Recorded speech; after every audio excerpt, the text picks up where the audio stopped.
연방 대법원은 오늘 건강보험 개혁법, 이른바 오바마 케어 폐지를 주장하며 제기한 소송을 기각했습니다. 오바마 케어를 현행대로 유지할 수 있도록 손을 들어준 것입니다. 이번 판결로 오바마 케어 강화를 공언한 조 바이든 행정부의 보건 정책은 추진력을 얻게 될 것으로 보입니다. 그 자세한 내용을 김상은 기자가 보도합니다. 오바마 케어로 알려진 전국민 건강보험법 ACA는 지난 2010년 3월 오바마 대통령 시절 출범한 의료보험 개혁 법안입니다.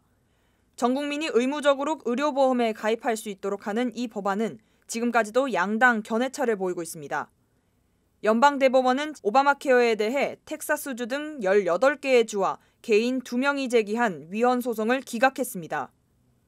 도입 당시부터 보수 성향의 주에선 오바마 케어는 개인의 자유를 침해하고 국가재정 부담을 가중하는 정책이라며 폐지를 주장해왔습니다.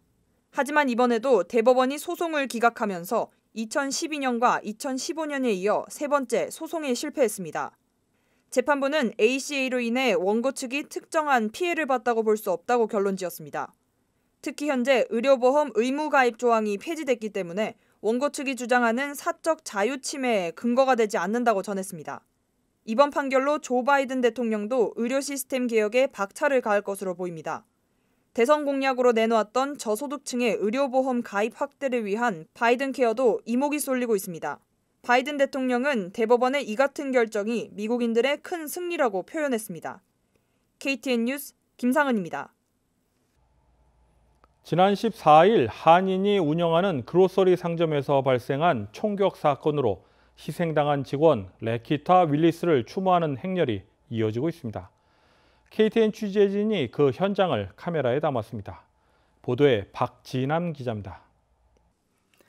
지난 14일 데칼프 카운티 소재 빅베어 그로서리 상점에서 한 남성이 매장 직원에게 총격을 가해 숨지게 한 사건이 있었습니다. 주민들은 이번 총격 사고로 숨진 레키타 윌리스를 추모하는 마음으로 매장 밖에 꽃다발을 놓으며 애도의 뜻을 표하고 있습니다. 매장에서 총격 사건을 목격한 경비원 데니 조던은 숨진 윌리스에 대해 회상합니다. Sweet woman. 조던에 따르면 윌리스가 총격 용의자 터커에게 마스크를 착용해달라고 말했고 터커는 매장 밖으로 나갔다 권총을 들고 돌아와 계산대에 있던 윌리스에게 총격을 가했다고 말했습니다. 수사 결과 매장 직원인 41살 레키타 윌리스는 총격 용의자인 30살 빅터리 터커에게 그저 마스크를 올려 써달라고 요청했을 뿐 그를 자극하는 어떤 언행도 없었던 것으로 밝혀졌습니다. So I started running toward him to see, and basically yelling to him to stop. So I'm trying to get to him to get him off of her. But before I get to him, I heard a gunshot. 이후 경비원 조던과 용의자 사이에 총격전이 벌어져 용의자가 다리에 총상을 받고 넘어지면서 사건은 끝이 났습니다. 조던도 이 과정에서 방탄조끼와 어깨에 총상을 입었지만 윌리스를 추모하기 위한 집회를 놓치고 싶지 않아 오게 됐다고 말했습니다. But I still think it's a lot more. I think the good still outweighs the bad. I think there's a lot more good people out here that are really sick and tired of what's going on. At some point, we have to quit accepting violence. We cannot keep accepting this. KTN 뉴스 박진남입니다. 앞서 보도해드린 것처럼 이번 총격 사건으로 희생당한 레키타 윌리스를 추모하는 물결이 이어지고 있습니다. 조지아 한인범죄예방위원회 관계자들도 오늘 총격 사건 현장을 찾아 희생자를 추모하는 시간을 가졌습니다. 이번 총격 사건이 발생한 빅베어 그로서리. 매장 입구 벽에는 꽃다발과 추모의 글로 가득합니다. 총격 발생 후 그동안 영업을 중단해오다 오늘 오전 다시 영업을 재개했습니다. 이번 총격 사건의 희생자 레키타 윌리스가 평소 일하던 계산대에는 영정사진과 꽃다발이 대신 자리에 있습니다. 빅베어 그로서리를 운영하는 김백규 조지아 한인식품협회장은 괴롭다라는 말로 심정을 표했습니다. 네, 이렇게 먼저 찾아와 주셔서 고맙고요. 우리 집에서 이런 불상사가 일어난 것은 참 괴롭네요, 사실은. 조지아 한인범죄예방위원회 관계자들은 오늘 총격 사건 현장을 찾아 헌화하고 희생자를 추모했습니다.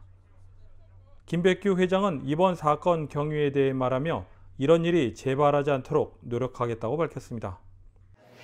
이 돌아가신 분은 저희 가게에서 10년 이상 일하셨던 분이고 사람이 참 좋았던 사람인데 손님한테 이제 마스크를 착용하라 했는데 이제 그러한 얘기를 그 손님이 안 듣고 그냥 총으로 사살을 했습니다.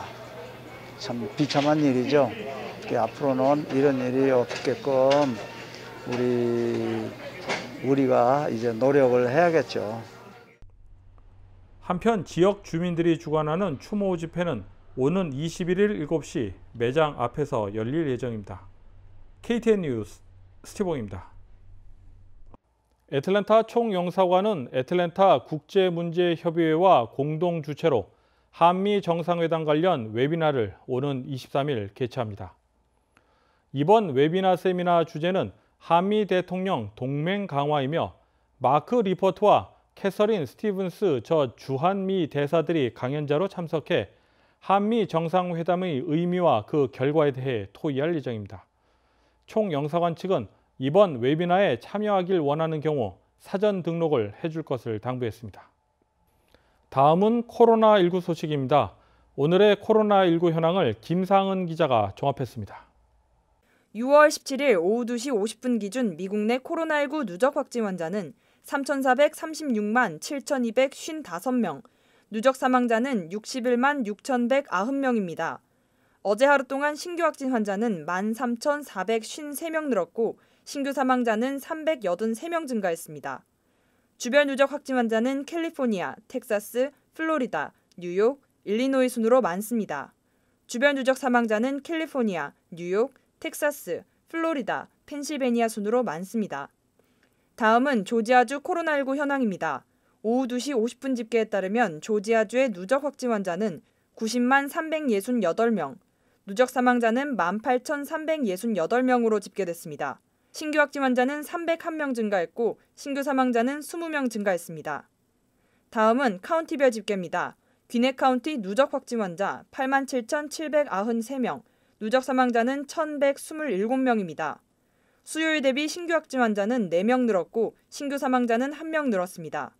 풀턴 카운티 누적 확진 환자 83,871명, 누적 사망자는 1,345명입니다. 신규 확진 환자는 40명 늘었고 신규 사망자는 1명 늘었습니다. 이상 오늘의 코로나19 현황이었습니다.